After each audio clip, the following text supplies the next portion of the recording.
नमस्कार, सुप्रभात। स्वागत सबरंग कार्यक्रम में आप सभी का। मित्रों, कितना ही अच्छा हो कि जब लोग हमें देखें तो हमारे अंदर ईश्वर का रूप उन्हें दिखाई दे। हम वैसे तो कहते हैं कि हम भगवान के बच्चे हैं और ये भी कहा जाता है कि जैसे पिता वैसे बच्चे। तो जब हम ये बात कहते हैं कि हम ईश्वर की संतान हैं, तो क्या ईश्वर का रूप हमारे अंदर दिखाई नहीं देना चाहिए? ये भी एक सुंदर चिंतन हो सकता है कि ईश्वर कैसे हैं, उनकी विशेषताएं क्या हैं, उनके कार्य क्या हैं। चलिए, संपूर्ण रूप से ना सही, लेकिन उनका अंश रूप तो हमारे अंदर ज़रूर दिखाई दे लोगों को। कई लोगों को देखकर या कई लोगों के व्यवहार से लोग ये कहते हुए सुने ही जाते हैं ना, ये तो जैसे भगवान है। राइट? क्यों ना हम भी अपने जीवन को ऐसा ही श्रेष्ठ, ऐसा ही दिव्य बनाएं, ताकि ईश्वर को भी हम पर नाज हो, ये कहते हुए कि सचमुच ये मेरा बेटा है। आइए सुंदर बात और चिंतन के साथ चलते हैं आज के सुवाक्य की ओर। आत्मनियंत्रण का चुनाव लाए सफलता का पड़ाव। यह साबित हो चुका है कि उच्च आत्मनियंत्रण वाले लोग अक्सर जीवन में सबसे सफल लोग होते हैं। आओ आज हम इसके कुछ 5 फायदों पर नजर डालते हैं। पहला, आत्मनियंत्रण के गुण की मदद से व्यक्ति अपनी भावनाओं, विचारों और कार्यों को संचालित करने में सक्षम होता है। दूसरा, यह व्यक्ति को धैर्य और संतुलन का अनुभव देता है, जो असफलताओं से संघर्ष करने में मदद करता है। तीसरा, आत्मनियंत्रण उन अंतर्निहित शक्तियों को जागृत करता है जो हमारे अंदर होती हैं और हमें एक बेहतर व्यक्ति बनने में मदद करती हैं। चौथा, आत्मनियंत्रण के माध्यम से व्यक्ति अपनी इच्छा शक्ति को संचालित करता है और सफलता के लिए संघर्ष करता है। पांचवा, आत्मनियंत्रण व्यक्ति को आत्मविश्वास, स्वाधीनता और स्वतंत्रता का अनुभव दिलाता है, जो उसे उन्नति और सफलता के मार्ग पर आगे बढ़ने में मदद करता है।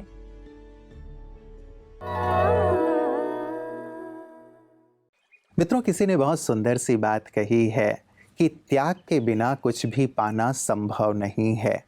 एक श्वास लेने के लिए भी एक श्वास को छोड़ना पड़ता है, अर्थात कुछ छोड़े बिना कुछ पाया नहीं जा सकता। यदि हम स्वास्थ्य की बात करते हैं, अच्छे स्वास्थ्य की बात करते हैं, तो यहाँ पे भी हमें यदि कुछ छोड़ने की अच्छी आदत हो, त्याग की आदत हो, तो हम अपने सुंदर स्वास्थ्य का ध्यान रख सकते हैं। कई बार हम खान पान या कुछ बुरी आदतों को जानते हैं कि ये मेरे स्वास्थ्य के साथ खिलवाड़ करने वाली चीज़ होगी, लेकिन फिर भी हम उनका त्याग नहीं करते, उन्हें छोड़ नहीं पाते और फलतः बीमार हो जाते हैं।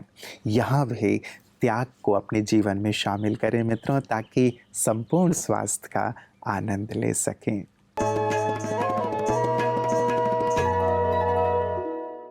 ओम शांति। गर्मी का मौसम, बहुत पसीना, तो हर एक की इच्छा होती है हम त्वचा को बहुत क्लीन रखें। तो गर्मी माना एक्सेस शेविंग बहुत ज़्यादा की जाती है। तो इस दौरान एक और प्रॉब्लम आ जाती है जिसे हम रेज़र बर्न कहते हैं।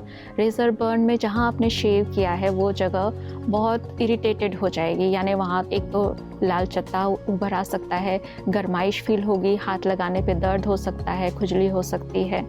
तो ये रेज़र बर्न कहलाता है। इसका कारण एक ही है कि आपने ठीक तरह से शेविंग नहीं की। शेविंग की कई तरह की गलतियां होती है।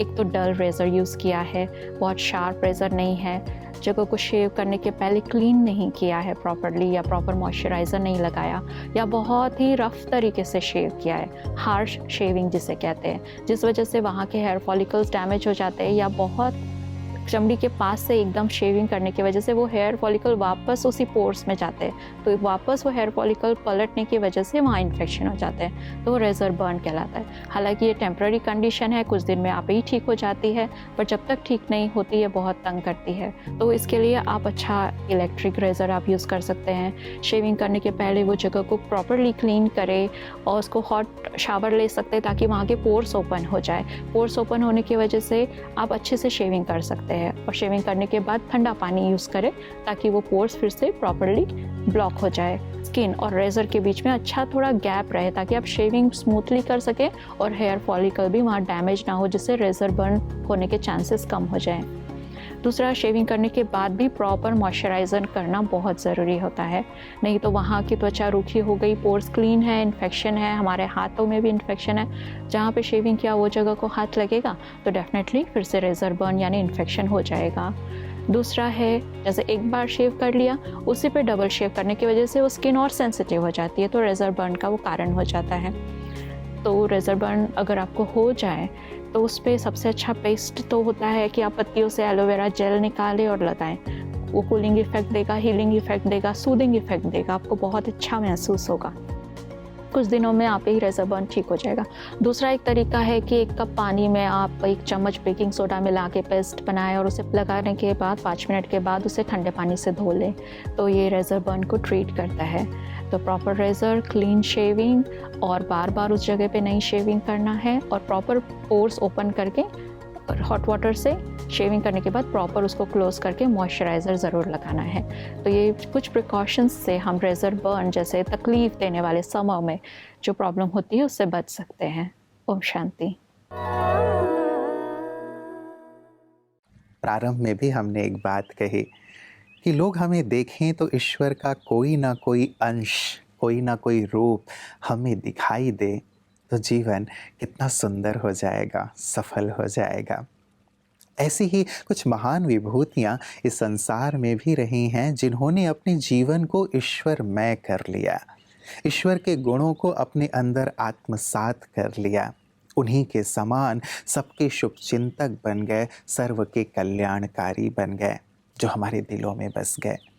ऐसी ही एक महान आध्यात्मिक विभूति थी प्रजापिता ब्रह्मा कुमारी ईश्वरी विश्वविद्यालय की आधार स्तंभों में से एक ईशु दादी जी।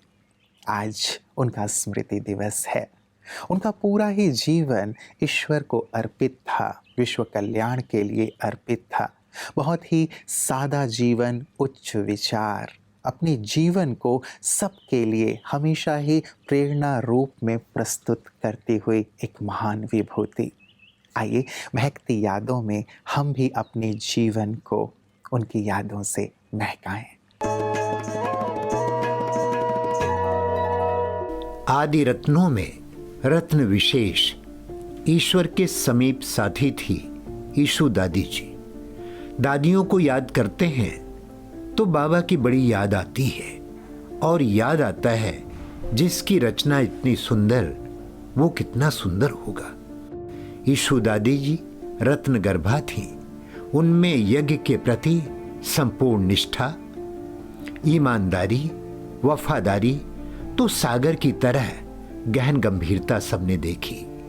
एक नामी इकोनॉमी की वह अवतार थी। कभी भी इस यज्ञ का 1 रुपया भी अपने ऊपर खर्चा नहीं करती थी। दादी जी को हम कभी भी कहते थे, दादी जी आपको तबीयत में थोड़ी सुधार करने की आवश्यकता है, इसके लिए हम आपको अहमदाबाद ले चल देंगे हॉस्पिटल।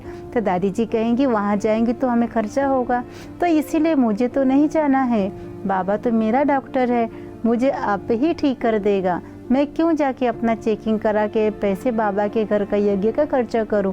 तो दादी को मैंने देखा एक नामी और इकोनॉमी। लघु से लेकर विशाल यज्ञ की वित्तीय व्यवस्था को सुचारू रूप से चलाना दादी जी की बड़ी विशेषता थी। उनकी गंभीरता अद्भुत थी। दादी जी विशेषताओं से संपन्न होने के कारण दादी जी खिलौनों की भी विशेषताएं देखकर और उन खिलौनों के द्वारा भी अनेक आत्माओं को शिक्षाएं देती थी। तो वो एक खिलौना गुड़िया का था, तो वो फ़ोन सुन रही है, तो दादी जी उसके बारे में बताती थी, इसको देखो सभी, ये जो है पूरा दिन बाबा से बातें करने में बिजी रहती है। तो ऐसे फिर दादी सब क्लास वालों से भी पूछते थे कि आप लोग भी सब बाबा को याद करते हो या पूरा दिन बाबा से बातें करते हो।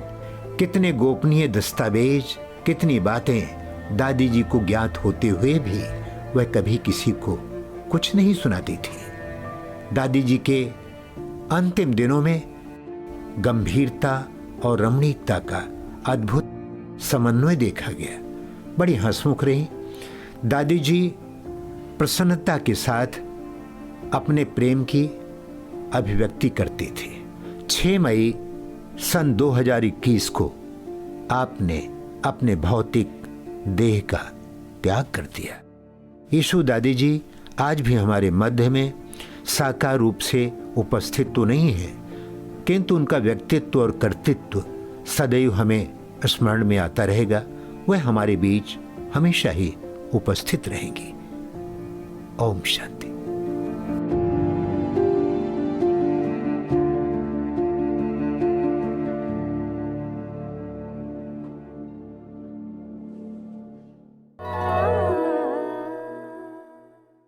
मित्रों, अपने लिए तो सभी जीते हैं, लेकिन जीवन उनका जीवन है जो औरों के लिए जीते हैं। सचमुच यदि हम लोगों के मन बुद्धि के तार ईश्वर से जोड़ने लगें, उनके जीवन में सुख शांति घोलने लगें, उनकी समस्याओं का निदान करने लगें, उन्हें अंधकार से प्रकाश की ओर चलने के लिए प्रेरित करने लगें, ऐसे जीवन से बेहतर जीवन, श्रेष्ठ जीवन और क्या हो सकता है। लेकिन ऐसा करने के लिए पहले स्वयं भी ऐसा बनना होता है।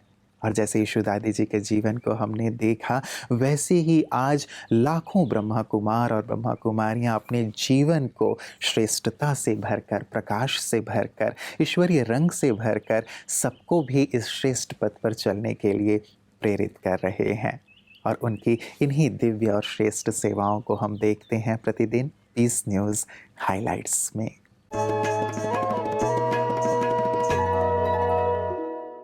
छत्तीसगढ़ के रायपुर में स्थित ब्रह्मा कुमारीज विश्व शांति भवन में बच्चों के लिए निशुल्क समर कैंप का आयोजन किया। कार्यक्रम में स्वामी विवेकानंद तकनीकी विश्वविद्यालय के कुलपति डॉक्टर मुकेश कुमार वर्मा जी, सूचना आयुक्त अशोक अग्रवाल जी, ब्रह्मा कुमारी सविता दीदी और ब्रह्मा कुमारी स्मृति दीदी मुख्य रूप से उपस्थित थे। दीप प्रज्वलन से कार्यक्रम की शुरुआत की गई।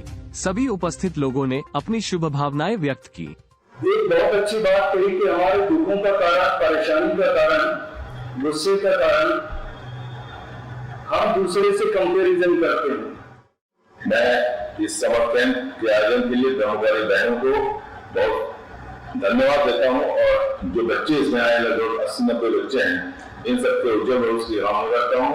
हमें अपनी जरूरतों को देखना है, दूसरों को नहीं देखना है। कंपेयर करना शुरू कर दिया हमने हर एक को कि ये अच्छा कर रहा है, ये ऐसा कर रहा है, मुझे भी ऐसा करना चाहिए। ऐसे तो आपने कई समर कैंप बाहर के लिए अटेंड किए होंगे, लेकिन ये अनोखा समर कैंप है और इस समर कैंप के द्वारा हमारा आंतरिक व्यक्तित्व का विकास कैसे हो, इसके ऊपर एक फोकस किया जा रहा है। ब्रह्मा कुमारी स्नेहमयी दीदी ने कार्यक्रम का संचालन किया। मित्रों, हम अपने जीवन को जिस रूप में जी रहे हैं, थोड़ा सा अलग हटकर एक चिंतन आज ज़रूर कीजिएगा कि जिस रूप में हम इसे जी रहे हैं, क्या उसी रूप में जीते रहें या जीवन में कुछ और शामिल करें, जिससे जीवन आनंद से भर जाए, प्रकाश से भर जाए। क्योंकि ये चिंतन इसलिए ज़रूरी है मित्रों, क्योंकि कई बार जीवन की आपाधापी में हम अपने बारे में नहीं सोच पाते, सृष्टि के नियंता के बारे में नहीं सोच पाते, और इस आपाधापी भरी ज़िंदगी में चलते चलते जीवन के अंत तक पहुंच जाते हैं और अंत में पहुंचकर ये सोचते हैं कि क्या मैंने अपने जीवन में वही किया जो मुझे करना चाहिए था। इसीलिए थोड़ा वक्त निकाल कर ज़रूर बैठें और विचार करें सृष्टि नियंता के बारे में, अपने सृष्टि पर होने के उद्देश्य के बारे में। तो सचमुच जीवन एक नई दिशा की ओर चल पड़ेगा। हम वहीं रहेंगे, लेकिन हमारा विचार, हमारा व्यवहार, हमारा चिंतन सब कुछ परिवर्तित हो जाएगा और जीवन प्रकाश से भर जाएगा। आइए एक नई दिशा की ओर कदम बढ़ाएं। अपना ख्याल रखिएगा। कल पुनः इसी वक्त आप सभी से मुलाकात होगी। नमस्कार। ओम शांति।